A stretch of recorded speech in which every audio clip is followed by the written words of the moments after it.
Halo, perkenalkan semuanya, nama saya Ryan Muhammad Hafiz dengan NIM 10.24.240.00137 dari kelas 2403 yang hari ini akan menjelaskan tugas praktikum atau tugas pendahuluan praktikum. Nah, sebelumnya kita perlu melihat pada halaman PDF yang sudah disediakan pada praktikan. Nah, gunakan dataset berikut. Nah, saat link dataset yang sudah berhasil kita klik dan kita install, kita perlu dahulu mengupload ke Drive agar lebih aman ke depannya. Nah, lalu kita akan coba melakukan welcome to Colab Google atau search di Google-nya, Google Colab. Oke, lalu kita akan coba melakukan open new notebook.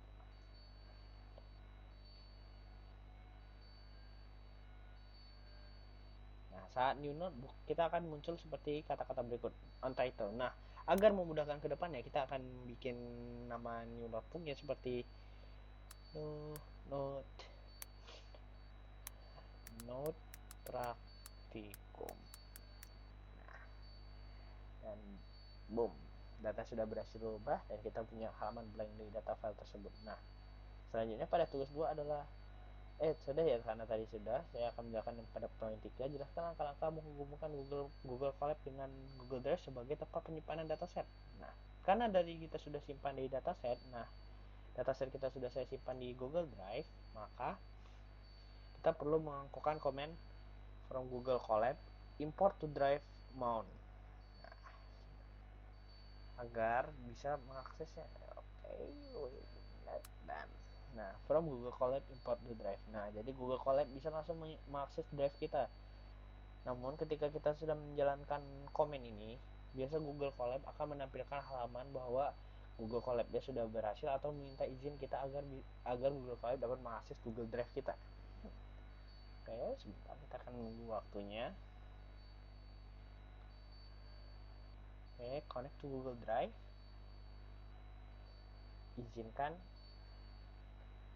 Lanjutkan. Dan kita tunggu sebentar.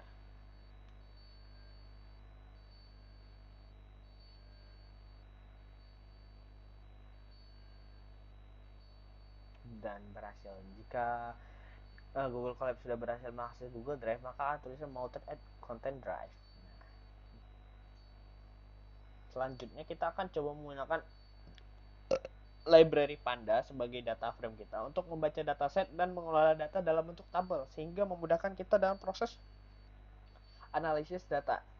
Nah, selanjutnya kita akan coba menambahkan sel, lalu gunakan komen import Panda as data frame. Oke, dan kita run. Oke, sebagai library-nya. Selanjutnya kita akan tugasnya ya, mungkin selanjutnya kita cara sintaks untuk baca datasetnya, lalu kita tuliskan sintaks untuk menampilkan 10 baris pada dataset. Nah, untuk menampilkan sistem untuk mengambilkan dataset 10 baris, kita perlu izinkan membaca datanya dulu. Nah, oke. Cara membaca datanya gimana? Nah, berikut ada cara ininya menampilkannya. Nah, dari data frame, Panda, Powerful Data Analysis, dan Read CSV. Karena tadi nama file CSV-nya itu adalah tes, maka kita akan coba lakukan seperti ini. Tes CSV. Nah, lalu kita run. Nah, jika berhasil maka akan keluar tanda centang.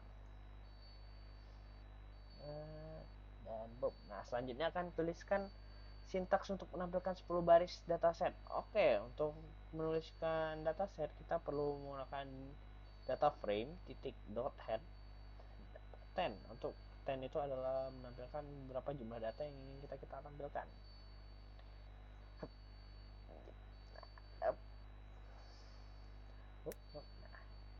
data frame-nya head untuk menampilkan 10 data awal yang pertama, head itu untuk awalan. Nah, berikut akan muncul dengan 10 tabel. Oke, dengan 80 kolom. Nah, selanjutnya untuk yang tugas pendahuluan yang bagian 7, yaitu tuliskan sintaks untuk menampilkan 10 baris terakhir di dataset. Nah, untuk menampilkan 10 baris terakhir pada dataset, kita perlu menggunakan df tail, karena tail itu berarti akhir atau bagian ujung dari sebuah data. Nah, akan muncul semua yang data terakhir ya ujungnya, karena ini hitungannya dari awal satu, hitungan datanya 1 sampai 9, dari 0 sampai 9, maka di ujungnya akan 1049 hingga 1058. Nah, selanjutnya ada jelaskan langkah-langkah pada tahap data atas sandi setelah data set semua.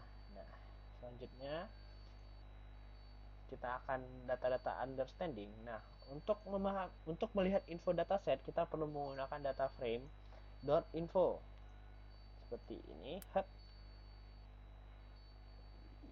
Nah, untuk mengetahui info-info dataset yang ada tersedia pada CSV yang tadi, dan selanjutnya kita akan menggunakan statistik deskriptif agar bisa menampilkan data frame yang tadi.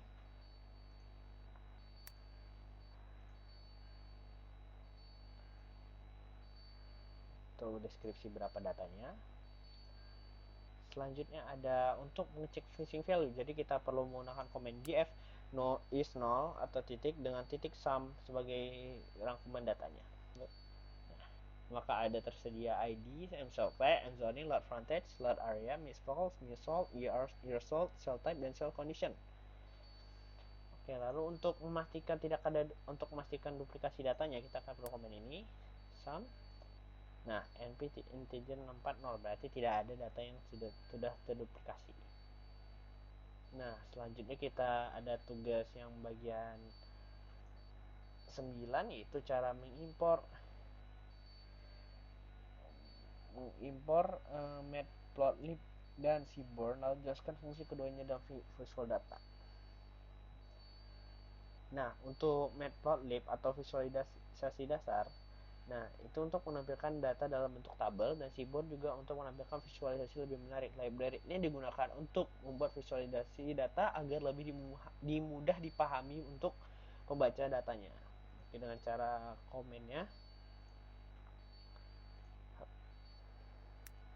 import matplotlib spyplot splot dan import seaborn sns. Dan kita tunggu sebentar. Oke, sudah berhasil.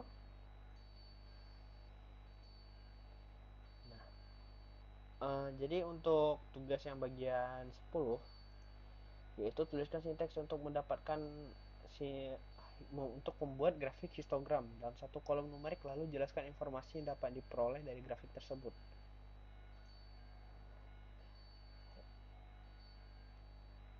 Histogram. Oke. Selanjutnya saya akan menjelaskan cara bikin diagram histogramnya, tapi dari salah satu file data yang ada di CSV dalam bentuk kolomnya. Nah, sebentar. Oke. Caranya adalah paste nama. Ini untuk mengisi nama kolom yang tersedia, saya akan coba mengisi nama street.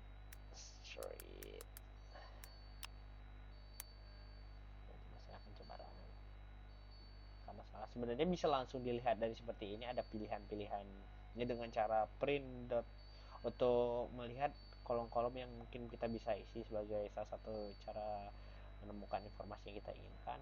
Kita akan coba ini, kita copy lalu kita paste ke sini. Nah, akan muncul data histogramnya dalam bentuk histogram. Oke, selanjutnya juga saya akan mencoba menampilkan diagram box plot. Nah, untuk apa diagram box plot ini? Untuk menggunakan deteksi outlier yang terlihat di sebagai titik luar batas whisker kita. Oke, coba jalankannya. Kita harus menambahkan satu sel baru. Oke, nama kolomnya tadi saya cocok. Saya akan menulis satu nama yang sudah saya pilih, itu streets. Ya. Oke, copy di sini lalu paste. Boom. Coba jalankan. Nah, maka akan muncul dalam bentuk box plot.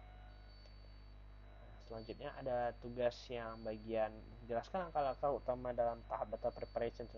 Langkah-langkah utama yang pertama adalah membersihkan data, lalu mengatasi missing value, lalu menghapus duplikat, terus mengatasi outlier, lalu mentransformasi data. Tahap data preparation bertujuan untuk memastikan data bersih dan siap digunakan untuk analisis lebih lanjut. Nah, penanganan masalah data, missing value kita dapat dengan cara hapus, dengan misalnya ada terjadi tugas misalnya ada masalah missing value, kita perlu bisa dengan membantunya dengan hapus data dan isi dengan median.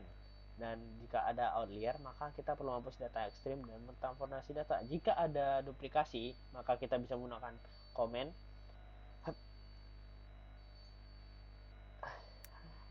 df drop duplicates agar kita menghapus yang data-data yang sudah terduplikasi. Nah, ke data-data yang sudah terduplikasi sudah di ini, maka akan data yang sudah duplikasi akan langsung hilang. Nah, mungkin segitu saja video yang hari ini ingin saya sampaikan. Jika ada kesalahan, mohon maaf. Sekali lagi ke saya, sekian dari saya. Assalamualaikum warahmatullahi wabarakatuh.